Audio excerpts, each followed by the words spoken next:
આજના ભારતીય સમાજની અંદર લોકો કે હું તો એકદમ તંદુરસ્ત છું, મને કઈ થવાનું જ નથી, તો હું શા માટે મેડિક્લેમ લઉં, આવું ઘણા બધા લોકો વિચારતા હોય છે. એના વિશે તમારું શું કહેવું છે? બસ મારું કહેવાનું ખાલી એટલું છે કે આ જે વસ્તુ લોકો વિચારે છે, પણ એ ક્યારે વિચારે કે જો ઘરની અંદર 10 લાખ રૂપિયા કેશ પડેલા હોય ત્યારે તમે આવું વિચારી શકો છો.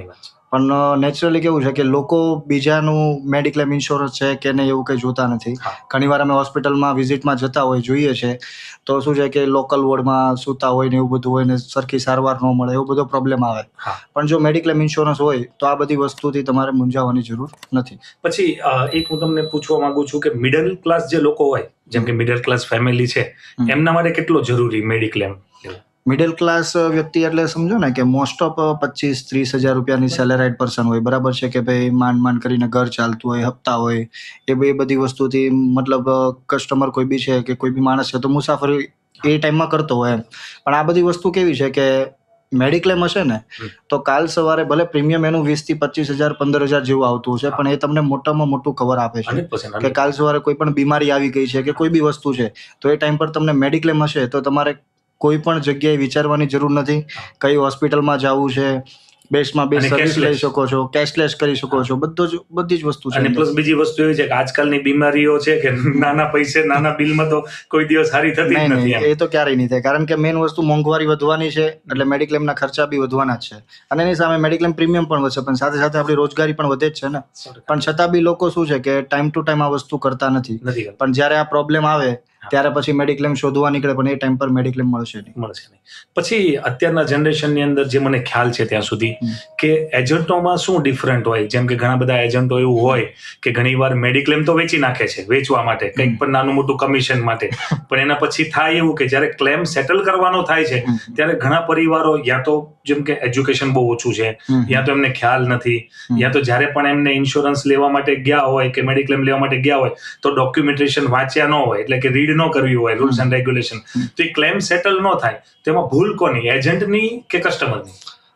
આ વસ્તુમાં હું માનું છું બંનેની ભૂલ છે. પહેલી વસ્તુ કે એજન્ટ સરખું કહેતો નથી અને કસ્ટમર પૂછતો નથી, કારણ કે કસ્ટમર એજન્ટ ઉપર ભરોસો મૂકે છે અને એજન્ટ કસ્ટમર ઉપર ભરોસો મૂકે છે. જ્યારે પણ કોઈ બી વસ્તુ સમજાવવા જઈએ ત્યારે પહેલી વસ્તુ અમુક વસ્તુ હોય જે પૂછવી પડે કે જૂની કોઈ બીમારી છે ખરા, જૂના કોઈ રિપોર્ટ કરાવેલા છે, કોઈ બી વસ્તુ છે, સ્મોકર છે, નોન સ્મોકર છે. ઘણીવાર કેવું હોય નાની નાની વસ્તુના લીધે બી ક્લેમ રિજેક્ટ થવાના ચાન્સ રહે. પછી છેલ્લે કેવું થાય કે લોકો એજન્ટો ઉપર ઢોળી દે કે નહીં ચાલો ક્લેમ ટાઈમે તો તમે આમ કહેતા હતા તેમ કહેતા હતા, પણ ક્લેમ ટાઈમે કસ્ટમર પણ સાચું નથી બોલ્યો ને કે શું પ્રોબ્લેમ છે મને. પછી શું થાય કે જો સાચું બોલે તો મેડિક્લેમ ઇન્સ્યોરન્સ મળવાનું નથી, એટલે એ ટાઈમ પર ઘણીવાર છુપાવતો હોય, બરાબર. પછી છેલ્લે બધી વસ્તુ એજન્ટ ઉપર ઢોળી દઈ છે કે નહીં ચાલો એજન્ટે આમ કર્યું, એજન્ટે એમ કર્યું, પણ તમે જ સાચું નથી બોલ્યા, શું કામનું? એટલે ટાઈમમાં ક્લેમ રિજેક્ટ થવાના ચાન્સ છે જ. અને હું તો એમ કહું થશે જ.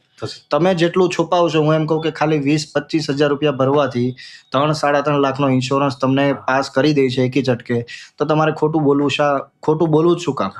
બરાબર છે, 100%. પણ છતાં બી લોકો બોલી રહ્યા છે.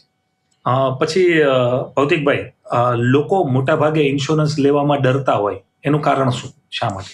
લોકો મોટા ભાગે ઇન્સ્યોરન્સ લેવામાં ડરે છે એટલા માટે કારણ કે ઘણી ક્યાંક ને ક્યાંક એને ક્લેમ સેટલમેન્ટ છે કાં તો ક્યારેક ફ્રોડ થઈ ગયું છે, આવા બધા ઇસ્યુ બહુ આવે છે. કારણ કે અત્યારનો જે યુગ છે ને એ લોકોને કેવું છે કે 1 લાખ રૂપિયા ભરવા છે અને એક જ વર્ષની અંદર 2 લાખ કરવા છે.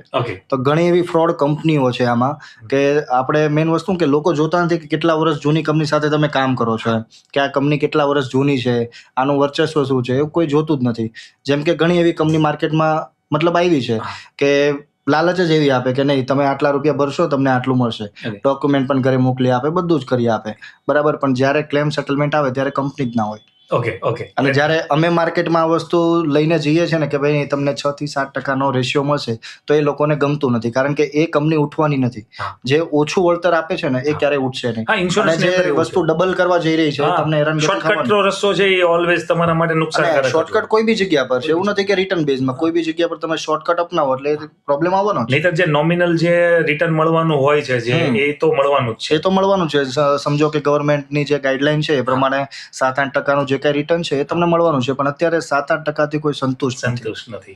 અને પૈસાવાળા બની જવું છે. પેલું શું થાય કે રૂપિયા સાવ 0 કરવા એના કરતા 7-8% ધીરે ધીરે આગળ વધવું સારું, કારણ કે પૈસા તમારી પાસે રહી.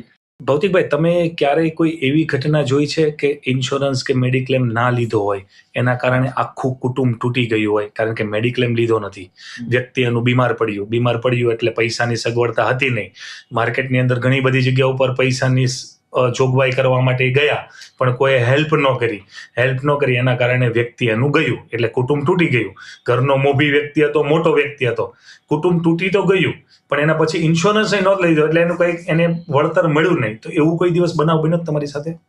લગભગ 2-2.5 વર્ષની વાત છે ઉમેશભાઈ. એમાં વસ્તુ એ થઈ હતી કે મારા મતલબ સગાવાલામાં જ હતા, આપણે એમને પ્લાન બી સમજાવવા ગયા હતા, બરાબર. એ ટાઈમમાં એમના જ વાઈફે એવું કીધું કે નહીં, આ વસ્તુ કાંઈ લેવી નથી, આપણી પાસે પૈસા નથી, આમ છે તેમ છે. પણ નોમિનલ પ્રીમિયમ હતું, મને ખબર હતી કે ભરી શકે એમ છે.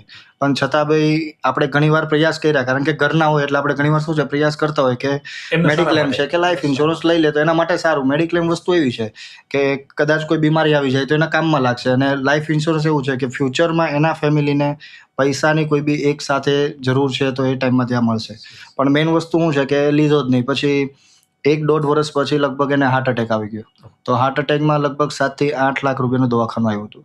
તો એ ટાઈમમાં તો સમાજે મળીને બધું કરી દીધું, બરાબર. પણ પછીનું શું, અત્યારે હાલની તકે હું જોઉં છું એમનું ઘર કે એમની વાઈફ પણ જોબ ઉપર જાય છે, છોકરાઓ ભણતા હતા એ ભણવામાંથી ઉપાડી લીધા છે, બરાબર. ને ઓલરેડી અત્યારે એ બી બિઝનેસ કરે છે અને નાની ઉંમરમાં બી કામ કરે છે. પણ જો આની જગ્યાએ એ ટાઈમમાં માની લીધું હોત, અત્યારે બી એની વાઈફ મને એવું કહે છે કે તમે એ ટાઈમ પર પ્રેશર કરાવીને ઇન્સ્યોરન્સ આપી દીધો હોત ને તો અત્યારે અમે સુખી હોત એમ. પણ આ વસ્તુ શું છે કે ઘણીવાર આપણે લઈને જતા હોય ને પણ લોકો એમ કે નહીં ભાઈ આ વસ્તુ નથી કરવી, મતલબ નજરઅંદાજ કરે કે નહીં આ વસ્તુ આપણે જોતી જ નથી એમ. આ ખોટું શું પ્રીમિયમ ભરવાનું, આમાં કંઈ થાય નહીં ને મારું ફેમિલી બહુ શું કહેવાય બહુ એટલે અમે 5-10 વર્ષથી બીમાર જ નથી પડ્યા, કે કોઈ બીમાર જ નથી પડતું, કઈ જરૂર જ નથી. છોકરાઓ નાના છે એને કઈ બીમાર થવાનું નથી, મોટી ઉંમરના છે એનું કઈ એવું છે ને કે 5 વર્ષથી બીમાર નથી પડ્યા, એમ બધા હવે એટલે એવું સમાજમાં એવું છે. એટલે આ વસ્તુ આમાં શું છે, જ્યાં સુધી વીતે નહીં ને ત્યાં સુધી કોઈને ખબર નથી પડતી. અને બીજી વસ્તુ કે કુટુંબમાં કોઈ બી એક માણસને વીતે ને એટલે આખું કુટુંબ આ વસ્તુ કરવા દોડી જાય. અને એ ટાઈમમાં એવું હોય કે કદાચ તમારું શરીર તંદુરસ્ત હોય તો મેડિક્લેમ કંપની હાથ પકડશે, પણ તંદુરસ્ત હશે જ નહીં તો કોણ હાથ પકડવાનું છે? અને આ નિયમ છે કે જ્યાં સુધી શરીર તમારું તંદુરસ્ત છે ને એ ટાઈમ પર આ બધી વસ્તુ તમારે લઈ લેવી જોઈએ. પણ લોકો નથી લેતા, છતાં બી એમ મતલબ કે નહીં આ વસ્તુ નથી કરવી. આજના તો વ્યસનો એટલા બધા વધી ગયા છે એટલે બીમારીઓ તો આવવાની જ છે. વ્યસન, લોકોનો ખોરાક એવો થઈ ગયો કે આ બધું કેફે ના ને બધી જગ્યાએ એટલે એવું થવાનું છે. વ્યસન છે, ખાવાનું છે, આ બધાથી જ આ બધા પ્રોબ્લેમ આવે છે. પણ લોકો છતાં બી છે ને સમજતા નથી કે નહીં આ વસ્તુ મારે નથી લેવી. એટલે શું કહેવાય કે આમ ઈગો હોય પોતાનો કે ના એ માણસ સમજાયો મારે શું કામ લઈ લેવું એમ, એ માણસ કોણ છે? પણ સાચી પરખ લોકોને નથી કે આ વસ્તુ લેવાથી કેટલો ફાયદો છે. પણ જેનું ઘર તૂટેલું છે એને જ ખબર છે કે આ વસ્તુ લેવી જોઈએ, પણ નથી સમજતા લોકો. આજના જનરેશનની અંદર જ્યાં સુધી મને ખબર છે ત્યાં સુધી લોકોને આઈફોન લેવો છે પણ મેડિક્લેમનું પ્રીમિયમ ભરવાના પૈસા નથી. આના વિશે તમારું શું કહેવું?